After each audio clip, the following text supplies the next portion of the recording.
Hello everyone and welcome to my channel. My name is Ananya Mathur and I am a Delhi University student in first year and currently pursuing BA Political Science Honours. And if you also want admission in DU, BHU, JNU, AU, IPU and other reputed colleges, so this video is for you. So students, in this video I am going to tell you how did I score 200 out of 200 in my psychology exam without any academy and any tuitions.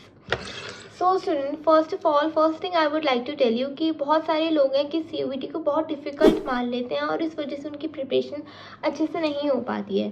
So first thing ये है कि आप other exam से CUET को ना compare करें क्योंकि CUET आपका टोटली क्लास 12 के सिलेबस पे बेस्ड है. सेकेंडली, ये पूरा एग्ज़ाम आपका NCERT बेस्ड है, NCERT से ही आता है तो इतना डिफ़िकल्ट नहीं होता है.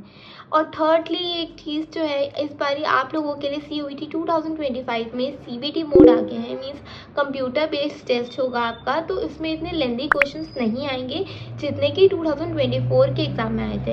As a 2024 CUET aspirant I would like to tell you कि हमारा जो CBT मोड होता है वो कंपेयर करा जाए पेन पेपर मोड से ज़्यादा ईजी आता है क्योंकि उसमें लंबे क्वेश्चंस नहीं दिए जाते हैं. सेकेंडली, इस बार आपका एग्ज़ाम जो होगा उसमें टाइम भी थोड़ा बढ़ा दिया गया है, ड्यूरेशन, क्योंकि आपको सारे क्वेश्चंस अटेम्प्ट करने हैं. तो इसलिए टाइम मैनेजमेंट बहुत इंपॉर्टेंट है. तो सबसे पहली चीज़ हम अगर आए कि कैसे मैंने CUET के अंदर 200 आउट ऑफ 200 फुल मार्क्स कैसे स्कोर किए साइकोलॉजी में, तो फर्स्ट थिंग ये है कि stick to your NCERT books. Yes guys, NCERT बहुत इंपॉर्टेंट होती है अपने CUET की प्रिपरेशन के लिए. साइकोलॉजी के अंदर स्पेशली आपको ज़रूरत होती है क्योंकि क्वेश्चंस जो है बहुत डिटेल में पूछे जाते हैं. CUET के अंदर जो है हमारा साइकोलॉजी के क्वेश्चंस काफ़ी डिटेल्स में आते हैं क्योंकि एक एक पॉइंट जितने भी बोल्डली मार्क होते हैं हमारे बुक के अंदर वो सारे क्वेश्चंस को वो लोग देते हैं.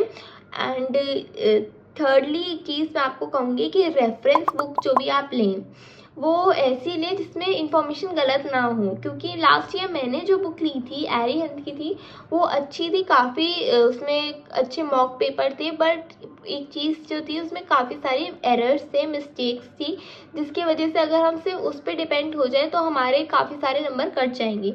तो फर्स्ट थिंग ये है कि आप NCERT पे स्टिक रहिए.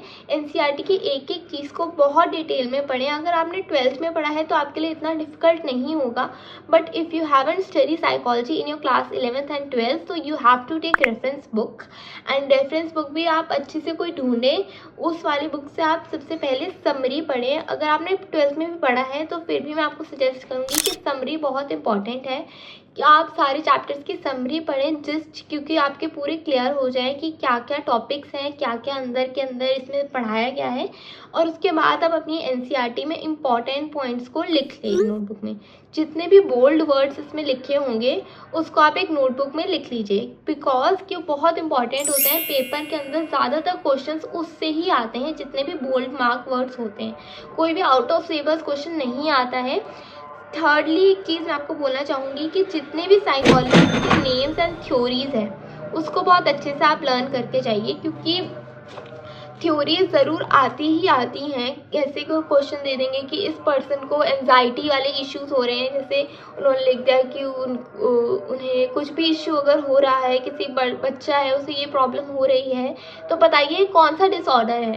तो उसमें आपको कोई भी ऑप्शंस देंगे उनमें से आपको चुनना होगा. तो उसके लिए आपको आपकी इन्फॉर्मेशन चैप्टर के बारे में पता होना चाहिए, डिटेल्स पता होनी चाहिए, तभी ये क्लियर हो पाएगा.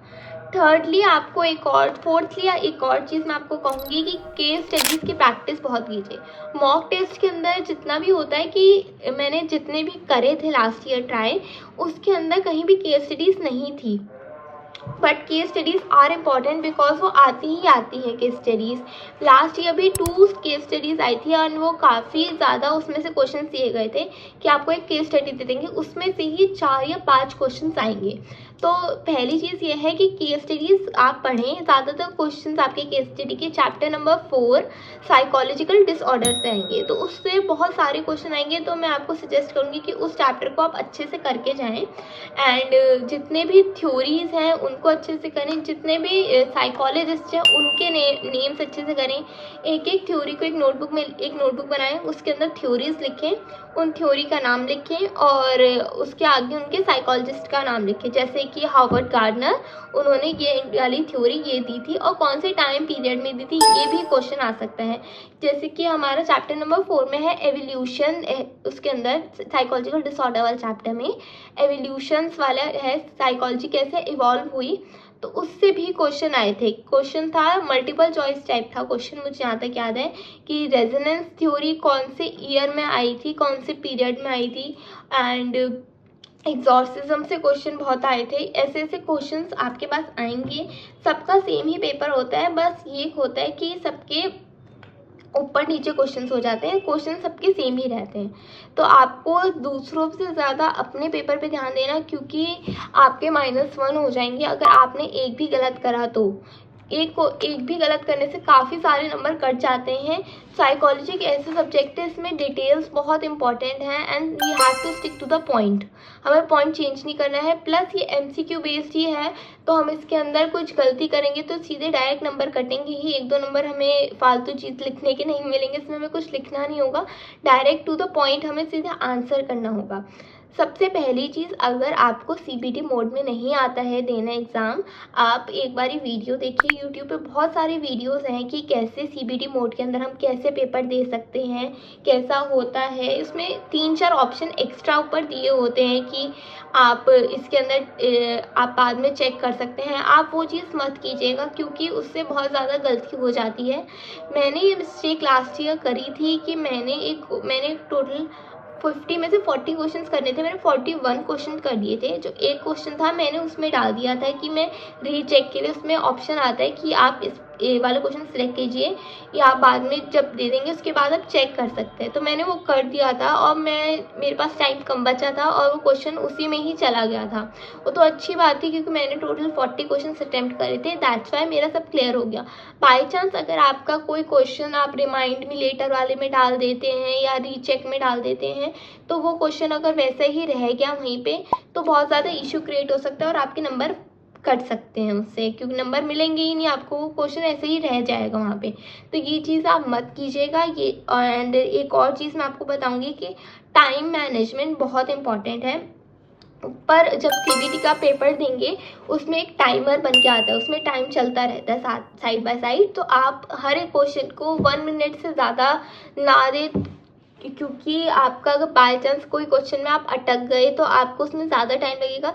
तो जो क्वेश्चन आपको आते हैं आप फटाफट वो वाले क्वेश्चन कीजिए एंड लास्ट के अंदर केस स्टडी कीजिए। लास्ट में ही केस स्टडीज़ मोस्टली आती हैं, तो लास्ट में केस स्टडी कीजिए, क्योंकि केस स्टडीज़ में आपको रीड करना होगा पूरी अच्छी तरीके से। हमें नहीं पता जहाँ भी आपका सेंटर पड़ेगा वहाँ कैसा नेटवर्क है, कैसी अवेलेबिलिटी है, कैसा वहाँ पे टीचर्स हैं।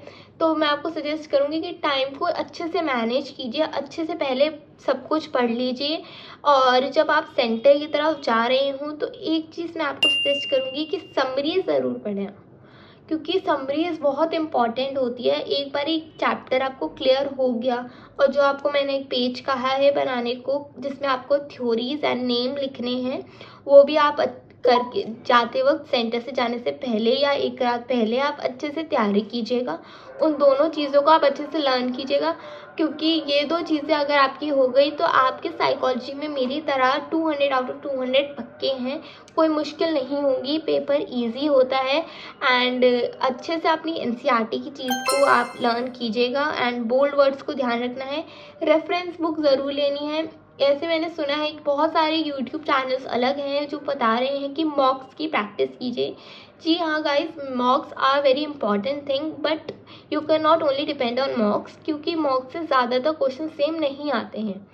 लास्ट ईयर मैंने भी जब पेपर दिया था मैंने भी मॉक्स करे थे, ज़्यादातर ऑनलाइन मैंने चेक करे थे, वेबसाइट से उनसे करे थे।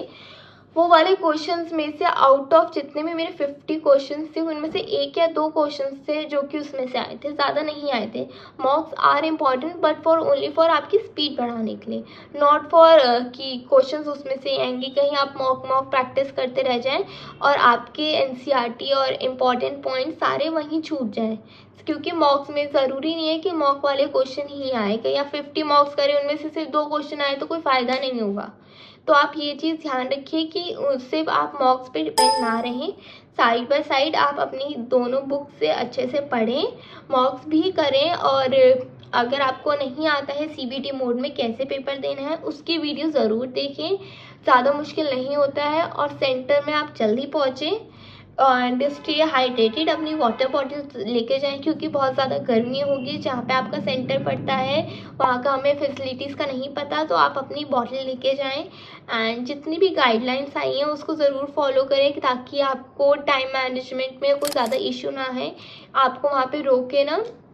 And that's all, thank you. I hope आपको इस वीडियो से समझ आया होगा कि कैसे प्रिपेयर करना है, कैसे अच्छे से स्टिक पॉइंट से स्टिक रहना है एंड कैसे प्रिपेयर करना है। आई होप कि आपकी इससे कुछ हेल्प हुई हो।